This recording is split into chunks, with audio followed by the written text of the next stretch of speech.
കളങ്കാവൽ കണ്ടിറങ്ങി. ഈ ബാക്ക്ഗ്രൗണ്ടിൽ കാണുന്നത് എന്താണെന്ന് വെച്ചാൽ വിനീത തിയേറ്ററിൻ്റെ സ്ക്രീൻ 5ഉം സ്ക്രീൻ 6ൻ്റെ വർക്കാണ് നടക്കുന്നത്. ഭാഗ്യമുണ്ടെങ്കിൽ ഒരു ഫ്ലാറ്റ് സ്ക്രീൻ കിട്ടും. ഏതൊക്കെയാണ് വരുന്നതെന്ന് അറിയില്ല. പക്ഷേ ഒന്നുറപ്പാണ്, നിലവിലുള്ളതിൽ ഏറ്റവും നല്ല കിഡിലൻ സ്പെക്കിലുള്ള ഏതെങ്കിലും തിയേറ്ററാണ്. കാരണം വിനീത അവരുടെ നിലവിലെ 4 സ്ക്രീനും അടിപൊളിയാണ്. അപ്പോൾ അങ്ങനെയുള്ള എന്തെങ്കിലുമൊക്കെ ആയിരിക്കും ഇവിടെ നടക്കുന്നത്. എൻ്റെ വർക്കാണ് നടക്കുന്നത്. അപ്പോൾ കളങ്കാവൽ സിനിമയെക്കുറിച്ച് പറയുകയാണെന്നുണ്ടെങ്കിൽ നമ്മളങ്ങനെ ഒരുപാട് കണ്ടിട്ടുള്ള സിനിമയൊക്കെ തന്നെയാണ്. അങ്ങനെ ഭയങ്കര പുതുമയുള്ള സംഗതികളോ കാര്യങ്ങളോ ഒന്നുമില്ല. ഇതുപോലെ റിയൽ ലൈഫിലെ കുറച്ച് ആധാരമാക്കിയിട്ടുള്ള, ഇതിനകത്ത് സയനൈഡ് മോഹൻ എന്ന് പറയുന്ന, നമുക്ക് സയനൈഡ് മോഹൻ്റെ കഥ അറിയാമെന്നുണ്ടെങ്കിൽ ഈ സയനൈഡ് മോഹൻ്റെ ലൈഫിൽ ആ പുള്ളിക്കാരൻ്റെ ആ ഒരു ഇൻവെസ്റ്റിഗേഷൻ ഉണ്ടല്ലോ, പുള്ളിയിലേക്ക് എത്തിയ ഇൻവെസ്റ്റിഗേഷൻ. അപ്പോൾ അതുപോലുള്ള കുറച്ച് സംഗതികൾ ഈ പടത്തിൽ വരുന്നുണ്ട് എന്നല്ലാതെ ഇതൊരു എൻറ്റയർലി സയനൈഡ് മോഹൻ എന്നുള്ളൊരു ക്യാരക്ടറിനെ ബേസ് ചെയ്തിട്ടുള്ള അങ്ങനെയുള്ള ആളല്ല. ഇത് ഒരു സീരിയൽ കില്ലറിൻ്റെ കഥയാണ്, ഒരു സൈക്കോ ആയിട്ടുള്ള ഒരു സീരിയൽ കില്ലറിൻ്റെ കഥയാണ്. അയാൾ പല രീതിയിലും ആളുകളെ കൊല്ലാനായിട്ട് ഒരു ഘട്ടത്തിൽ സയനൈഡ് തിരഞ്ഞെടുക്കുന്നു. അതുകൊണ്ടാണ് ആ സയനൈഡ് മോഹൻ്റെ കഥയായിട്ടുള്ള ആ ഒരു സംഭവം വരുന്നത്. പിന്നെ അയാൾ വേറെ മാർഗ്ഗങ്ങളൊക്കെ സ്വീകരിക്കുന്നുണ്ട്. അപ്പം അങ്ങനെയുള്ളൊരു സൈക്കോ കില്ലറിൻ്റെ കഥയാണ്. ആ കില്ലറിനെ പിടിക്കാനുള്ള ഒരു ഇൻവെസ്റ്റിഗേഷൻ ഓഫീസറിൻ്റെയും കഥയാണ് കളങ്കാവൽ പറയുന്നത്. ഈ സിനിമയുടെ ഫസ്റ്റ് ഫ്രെയിമിൽ തന്നെ നമുക്ക് മമ്മൂക്ക അവതരിപ്പിക്കുന്ന ആ ക്യാരക്ടറിനെ കാണാം. ആ ക്യാരക്ടർ എങ്ങനെയാണ് ഓരോ ആ ക്യാരക്ടറിൻ്റെ ഇരകളെ പിടിക്കുന്നത്. അപ്പം അങ്ങനെയുള്ള ആ ഒരു ട്രാക്ക് പോകുന്നുണ്ട്. അതിന് പാരലായിട്ട് തന്നെ ഒരു ഇൻവെസ്റ്റിഗേഷൻ ട്രാക്ക് പോകുന്നുണ്ട്. അപ്പോൾ അതിനകത്ത് നത്ത് എന്നൊക്കെ എല്ലാവരും കളിയാക്കി വിളിക്കുന്ന ഒരു ക്യാരക്ടറായിട്ടാണ് വിനായകൻ. അപ്പോൾ വിനായകൻ്റെ ആ ഒരു ഇൻവെസ്റ്റിഗേഷൻ ട്രാക്കും കൂടി പോകുന്നു. ഇപ്പം ഇത് രണ്ടും കൂടി ഒരുമിച്ച് വരുന്ന ഒരു പോയിന്റ് ഉണ്ട്. അത് ഇൻ്റർവെൽ പോയിൻ്റാണ്. ആൻഡ് ഫോർ മീ, ഞാനിത് എക്സ്പെക്ട് ചെയ്തില്ല അങ്ങനെ ഒരു സംഭവം. കാരണം നമ്മളിപ്പോൾ ഒരുപാട് സിനിമകളൊക്കെ ഉണ്ട് സാച്ചുറേറ്റഡ് ആയതുകൊണ്ട് തന്നെ നമുക്ക് ഓക്കെ ഇത് ഇങ്ങനെ വരും എന്നൊക്കെ ഉള്ളത്. പക്ഷേ ഇങ്ങനൊരു സംഗതി ഞാൻ തീരെ എക്സ്പെക്ട് ചെയ്തില്ല. അതുകൊണ്ട് ഇൻ്റർവെല്ലിൽ എനിക്കൊരു അൺഎക്സ്പെക്റ്റഡ് ആയിട്ടുള്ളൊരു സംഭവമായിരുന്നു.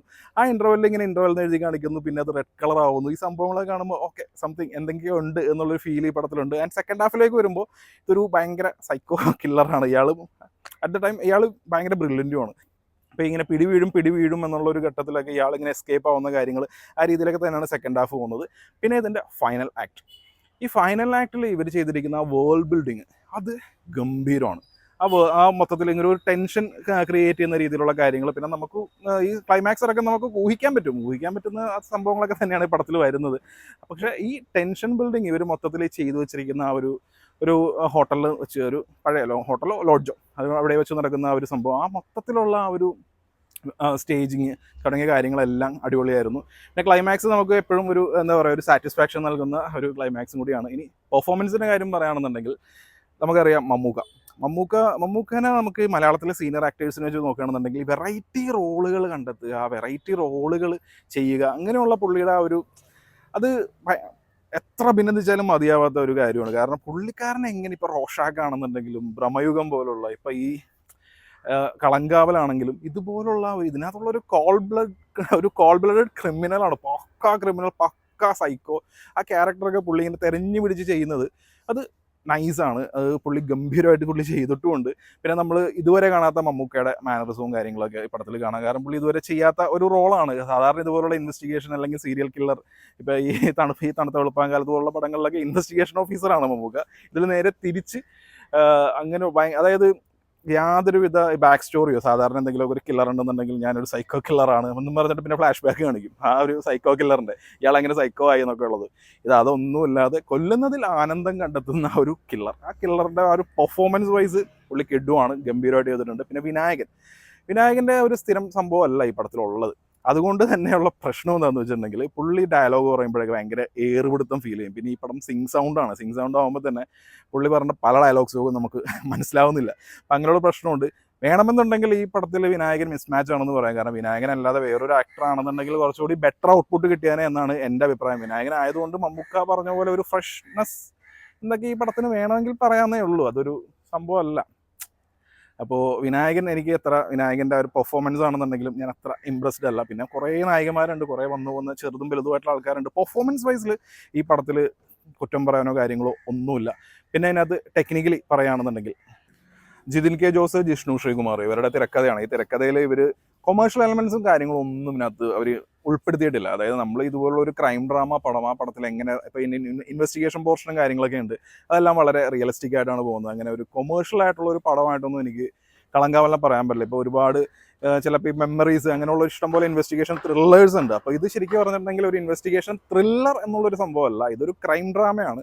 ഈ ക്രൈം ഡ്രാമയിൽ അതിൻ്റെ ഒരു ഫൈനൽ ആക്ടിൽ അത്യാവശ്യം നമുക്ക് ഒരു ടെൻഷൻ ബിൽഡിങ്ങും പിന്നെ ഒരു ഹാർട്ട് ബീറ്റ്, ആ സമയത്ത് സൈലൻസ് വരെ ഭയങ്കര ഒരു നമ്മളിങ്ങനെ ത്രില്ലടിച്ചൊക്കെ ഇരിക്കുന്ന പോലുള്ള അങ്ങനെ ഒരു മൊമെന്റ്സ് ഉണ്ടെന്നല്ലാതെ ഇതൊരു എൻറ്റയർലി ഇതൊരു ത്രില്ലർ എന്നുള്ള രീതിയിൽ പറയാൻ പറ്റില്ല. പിന്നെ ഈ സിനിമയിലെ ഫൈസൽ അലിയുടെ ക്യാമറ വർക്ക് നന്നായിരുന്നു. ഈ പടത്തിൻ്റെ കളറിങ്, ആ ഒരു ഇൻവെസ്റ്റിഗേഷൻ മൂഡും കാര്യങ്ങളൊക്കെയാണ് ഈ പടത്തിനുള്ളത്. അപ്പോൾ അതൊക്കെ കൂടി ആ ഒരു നല്ല രീതിയിൽ തന്നെ ബ്ലെൻഡായിട്ട് ഈ പടത്തിൽ വന്നിട്ടുണ്ട്. പിന്നെ പടത്തിൻ്റെ മ്യൂസിക് ഞാനിവിടെ അധികം കേട്ട ഒരു പേരല്ല, മുജീബ് മുജീദിൻ്റെ ആ BGM, അതായത് ഇതൊരു നമുക്കിങ്ങനെ ത്രില്ലടിപ്പിക്കുന്ന BGM അല്ല. ഇത് നമ്മൾ ചെയ്യുന്നത്, അതായത് നമ്മൾ കാണുന്നത് മമ്മൂക്കയുടെ ക്യാരക്ടറാണ്. മമ്മൂക്കയുടെ ക്യാരക്ടറിൻ്റെ ആ ഒരു സ്വാഗ് തുടങ്ങിയ കാര്യങ്ങൾ പുള്ളി കാണിക്കുന്നത് ഒരു മർഡറായിരിക്കും, ഒരു ഭയങ്കര നീചമായിട്ടുള്ള ഒരു കൊലപാതകം സ്ക്രീനിൽ കാണിക്കാനും മമ്മൂക്കയുടെ ഒരു സ്വാഗും കാര്യങ്ങളൊക്കെ കൊണ്ട് നമുക്ക് ചിലപ്പോൾ ക്ലാപ്പ് ചെയ്യാനോ നല്ല കൈയടിയൊക്കെ കിട്ടുന്നുണ്ടായിരുന്നു. മേ ബി പുള്ളിയുടെ ആ ഒരു പെർഫോമൻസിന് കിട്ടുന്ന കൈയടി ആയിരിക്കാം, അല്ലാതെ ആ ക്യാരക്ടറിൻ്റെ അല്ല ആ ഒരു പ്രവൃത്തിക്ക് കിട്ടുന്ന ഒരു ഡയലോഗല്ല. അപ്പം ഇങ്ങനെയുള്ള, അതായത് ഈ സ്ക്രീനിൽ കാണുന്നതിനെ ഒരിക്കലും അങ്ങനെ ആ ഒരു ക്യാരക്ടറിനെ ഗ്ലോറിഫൈ ചെയ്ത് അങ്ങനത്തെ BGM വർക്കൊക്കെ വേണമെന്നുണ്ടെങ്കിൽ ഇവർക്ക് ഉപയോഗിക്കാം. പക്ഷേ ഇത് സിനിമയിൽ നിന്നുകൊണ്ട് തന്നെ ആ രീതിയിൽ നല്ല BGM വർക്കായിരുന്നു പുള്ളിക്കാരൻ്റെ. കാരണം ചില സമയത്ത് സൈലൻസ് ഒക്കെ ഉണ്ട്, ആ സൈലൻസ് വരെ മനോഹരമായിട്ടുള്ള ആ രീതിയിലൊക്കെയാണ് ഈ സിനിമ പോകുന്നത്. ചില ഫൈറ്റ്, ആക്ഷൻ സന്തോഷം എന്ന് പറയുന്ന ആളാണ്. ആക്ഷൻ സന്തോഷം അതൊരു റിയലിസ്റ്റിക് മൂഡ് പിടിച്ചതാണ് ആക്ച്വലി ഇവർ നോക്കിയത്. പക്ഷേ ആ ക്ലൈമാക്സിൽ നടക്കുന്ന ആ ഒരു ഫൈറ്റ്, മമ്മൂക്ക വിനായകൻ ക്യാരക്ടർ നടക്കുന്ന ഒരു ഫൈറ്റ് നടക്കുന്നുണ്ട്. ആ ഫൈറ്റ് എന്തോ അത്രക്ക് ഇമ്പ്രസീവായിട്ട് എനിക്ക് തോന്നിയിട്ടില്ല. അങ്ങനെ മൊത്തത്തിൽ നോക്കുകയാണെന്നുണ്ടെങ്കിൽ ഒരു പക്ക ക്രൈം ഡ്രാമയാണ് ഈ പടം. ഒരു ഭയങ്കര ഇൻവെസ്റ്റിഗേഷൻ ത്രില്ലർ അല്ലെങ്കിൽ മാസ് മൊമെന്റ്സ് തുടങ്ങിയ കാര്യങ്ങളൊന്നും എക്സ്പെക്ട് ചെയ്യരുത്. മൂവി ലവേഴ്സിനെ സംബന്ധിച്ച് ആ ഒരു ജോണറിൽ തന്നെ സ്റ്റിക്ക് ചെയ്തുള്ള ആ നാരേഷനും കാര്യങ്ങളൊക്കെ ഉള്ള ഒരു ഡീസൻറ്റ് ക്രൈം ഡ്രാമയാണ്. ഇതിൻ്റെ പെർഫോമൻസ്, മമ്മൂക്കയുടെ പെർഫോമൻസ് എടുത്തു പറയേണ്ട പെർഫോമൻസ് ആണ്. അതുകൂടാതെ വിനായകൻ, ഞാൻ പറഞ്ഞ പോലെ ആ ഒരു വിനായകൻ മിസ്കാസ്റ്റിംഗ് എന്നല്ല, വിനായകൻ്റെ ഒരു പെർഫോമൻസ് എനിക്കത്ര പിടിച്ചില്ല. പിന്നെ ഇതിൻ്റെ ഫൈനൽ ആക്റ്റും ക്ലൈമാക്സും കാര്യങ്ങളൊക്കെ കൊള്ളാം. അങ്ങനെ ആകെ മൊത്തത്തിൽ നോക്കുകയാണെന്നുണ്ടെങ്കിൽ കളങ്കാവൽ ഒരു ഡീസൻറ്റ് എക്സ്പീരിയൻസ് ആണ് നമുക്ക് നൽകുന്നത്. ഇത് വർത്ത് വാച്ചാണോ അല്ലെങ്കിൽ ഇത് റോഷാക്ക് പോലെയാണോ എന്നൊക്കെ ചോദിക്കുന്ന ആളുകളുണ്ട്. അപ്പോൾ അവരോട് എനിക്ക് പറയാനുള്ളത്, നമുക്ക് റോഷാക്ക് പോലെയോ അങ്ങനെയുള്ള പടങ്ങളൊക്കെ, അതുപോലുള്ള പടം കാണണമെന്നുണ്ടെങ്കിൽ നമ്മൾ റോഷാക്ക് തന്നെ കണ്ടാൽ മതി. ഇപ്പോൾ എൻ്റെ കമ്മ്യൂണിറ്റിയിൽ, വാട്സാപ്പ് കമ്മ്യൂണിറ്റിയിൽ ആളുകൾ ചോദിച്ചത് റോഷാക്ക് പോലെ ഉണ്ടോ, അങ്ങനെയൊക്കെയാണ്. അപ്പോൾ എനിക്ക് പറയാനുള്ളത് എന്താണെന്ന് വെച്ചിട്ടുണ്ടെങ്കിൽ, റോഷാക്ക് എന്നൊക്കെ പറയുന്ന വണ്ണിന് ആ ഒരു കൺസെപ്റ്റ് തന്നെ നൈസായിരുന്നു. അങ്ങനെ അപൂർവമായിട്ട് വരുന്ന ഒരു കൺസെപ്റ്റൊക്കെയാണ് ആ പടത്തിൻ്റെ, റോഷാക്കിൻ്റെ. അങ്ങനെയുള്ളൊരു സംഭവം നമുക്ക് കളങ്കാവലിൽ കാണാൻ സാധിക്കില്ല. കാരണം നമ്മൾ ഒരുപാട് കണ്ടിട്ടുണ്ട്. ഇപ്പോൾ ഈ സൈനൻ മോഹൻ്റെ ആ ഒരു കഥ, അതിനെ ദാഹത്ത് എന്ന് പറഞ്ഞിട്ട് ആമസോൺ പ്രൈമിൽ ഒരു സീരീസ് ഉണ്ട്. അപ്പോൾ അതുപോലുള്ള നമ്മൾ ഒരുപാട്, പിന്നെ അറിയാലോ സീരിയൽ കില്ലേഴ്സിൻ്റെ അല്ലെങ്കിൽ സൈക്കോ കില്ലേഴ്സിൻ്റെ കഥകൾ ഇഷ്ടം പോലെ വന്നിട്ടുണ്ട്. അപ്പോൾ അതിൽ നിന്ന് പുതുമയുള്ള കാര്യങ്ങളുള്ള സംഭവങ്ങളൊന്നുമല്ല. ഒരു നോർമൽ നമ്മൾ കണ്ട് പരിചയപ്പെട്ട ഇതിൻ്റെ ക്ലൈമാക്സ് അടക്കമൊക്കെ ഓക്കെ ഇതിങ്ങനെയൊക്കെ വരും എന്നുള്ള എല്ലാം ഊഹിക്കാൻ പറ്റുന്ന ഒരു സിനിമ തന്നെയാണ്. ഒരു പക്ക ക്രൈം ഡ്രാമയാണ്. എന്നാൽ പോലും ഈ സിനിമയിൽ നമുക്ക് എൻജോയ് ചെയ്യാനുള്ള മൊമെൻറ്റ്സ് ഉണ്ട്. അത് ആക്ടിങ്ങിൻ്റെ ആണെന്നുണ്ടെങ്കിലും, ഞാൻ പറഞ്ഞ ഫൈനൽ ആക്ട്, സ്റ്റേജിങ്, പിന്നെ അത് തീരെ മാസം കാര്യങ്ങളൊന്നും ഇല്ലയെന്നൊന്നുമല്ല. അതിനകത്ത് ക്ലൈമാക്സിൽ ഒരു സംഭവം വരുന്നുണ്ട്. അതൊന്നും ഞാൻ പറയുന്നില്ല. പിന്നെ ഇതിലെ സർപ്രൈസ് എലമെൻറ്റ്സ്, ഇൻ്റർവെല്ലിൽ വരുന്ന സർപ്രൈസ് എലമെൻറ്റ്സ്, അങ്ങനെയുള്ള കുറേ കാര്യങ്ങളൊക്കെ ഉണ്ട് ഈ പടത്തിൽ. ഞാനൊരിക്കലും ഇതൊരു സ്പോയിലർ ഫ്രീ ആയിട്ടിരിക്കട്ടെ എന്ന് വെച്ചിട്ടാണ് ഇത്ര പറയുന്നുള്ളൂ. നിങ്ങളിപ്പോൾ ഒരു 100-200 രൂപയൊക്കെ കൊടുത്ത് ഈ കാശ് കൊടുത്ത് ഈ സിനിമ കാണുകയാണെന്നുണ്ടെങ്കിൽ നിങ്ങളുടെ ആ കാശ് അത് വർത്തായിരിക്കും.